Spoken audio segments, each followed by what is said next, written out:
Hello everyone, আসসালামু আলাইকুম। আশা করি সবাই ভালো আছেন। আজকে সকালবেলা ঘুম থেকে ওঠার পরেই হাজব্যান্ড ছাদে ডাকছিল। তো আমি বললাম যে কী হয়েছে, বললো আসো তোমাকে একটা জিনিস দেখাবো। তো ওর সাথে ছাদে চলে গেলাম। যাওয়ার পরে দেখতেছি যে আজকেও মাটি থেকে আলু তুলবে। আমি এর আগে কখনো দেখিনি, কিন্তু আমার শ্বশুরকে এটা গাছ লাগাতে দেখছিলাম। তখন আমার হাজব্যান্ডকে জিজ্ঞেস করছিলাম যে এটা মাটির নিচে কেমন হয়, আমাকে দেখাবা। তো ও বলল আচ্ছা ঠিক আছে, তোলার সময় তোমাকে আমি দেখাবো নে। তো অনেক দিন পরে এটা তুলতেছিল, তো আমাকে ডাকলো যে আসো দেখো।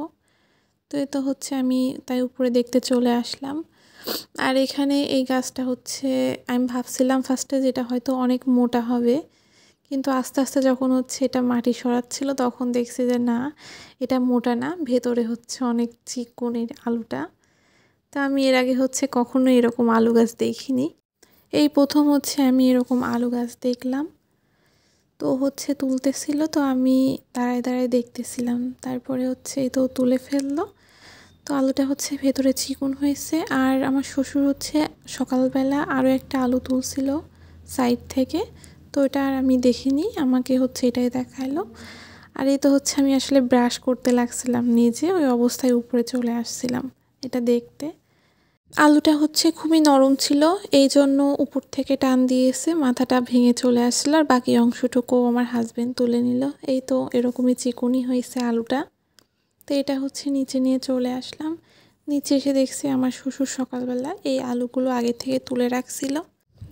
আমি একটা একটা করে দেখতেছিলাম এই আলুগুলো।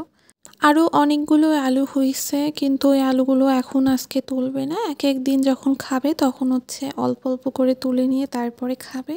এজন্য অল্প করে আজকে তুলেছে রান্না করার জন্য।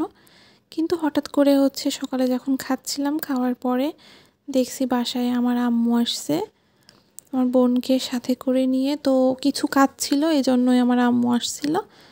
তো আমার আম্মু আসছিল বলে তাড়াতাড়ি করে মুরগি আনছিল, এনে বলল যে এটা রান্না করো তোমার আম্মুর জন্য। তো আমি মুরগির মাংস রান্না করতে চলে আসলাম। তো মুরগির মাংস রান্না করার জন্য এখানে আমি মুরগির মাংসটাকে ভালো করে কেটে ধুয়ে পরিষ্কার করে এটাকে আমি সব রকম মশলা দিয়ে দিলাম। দিয়ে এটা ভালো করে একটা চামচের সাহায্যে আজকে মাখাই নেব। আজকে লেট হয়ে গেছিলো রান্না করতে, এজন্যই খুব শর্টকাটে আমি রান্নাটা করতেছি। অন্য সময় আমি এটাকে আগে থেকে একটু ম্যারিনেট করে রাখি, কিন্তু আজকে আমার টাইম নেই, এজন্য খুব তাড়াতাড়ি করে মাংসটা রান্না করতেছি।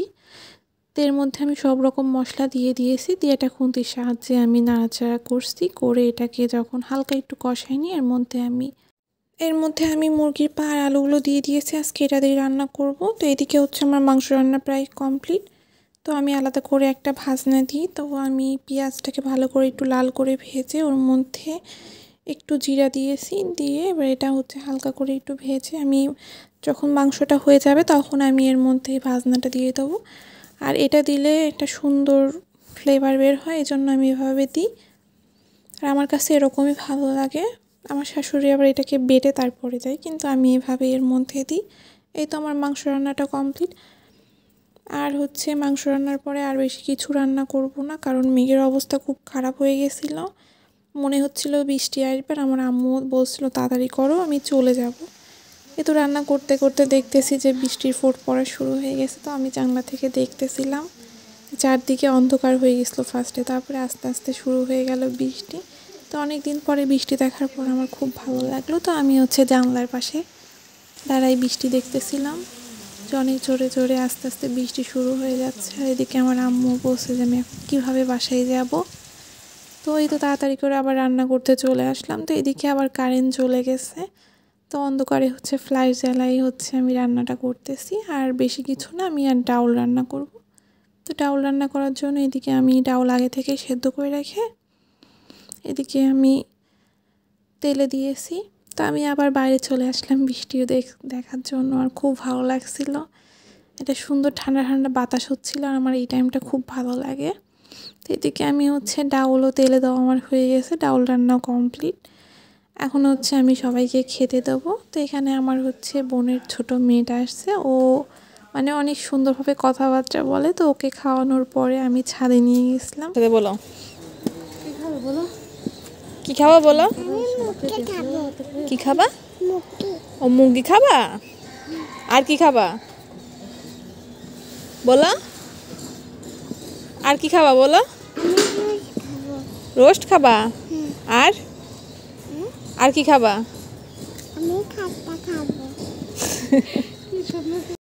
তারপরে হচ্ছে ও চলে গেছিল, লেট হয়ে গেছিলো বলে। এদিকে হচ্ছে আমি পরের দিন এই আলুটা রান্না করতে চলে আসছি। তো আমি এর আগে কখনো এই আলুটা রান্না করিনি।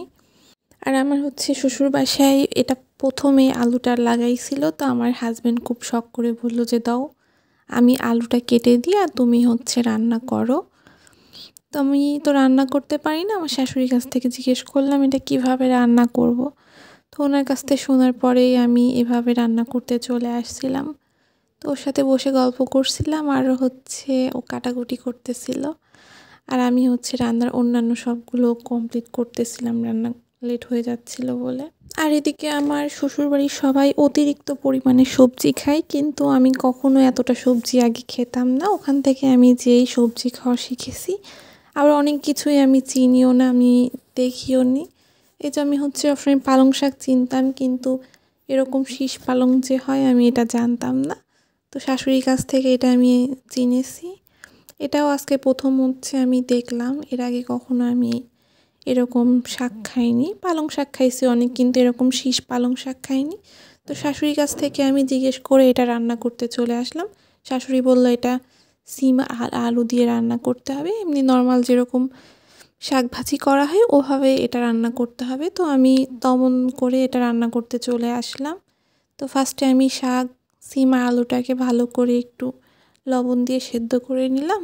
তারপরে এটা পেঁয়াজ, রসুন আর কাঁচামরিচ তেলে দিয়েছি।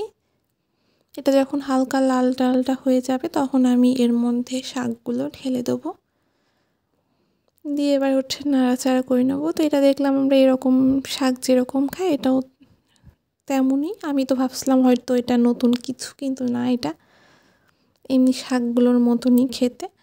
তো এটা আমার কমপ্লিট রান্না। তো এইদিকে আমি হচ্ছে আলু রান্না করতে চলে আসলাম।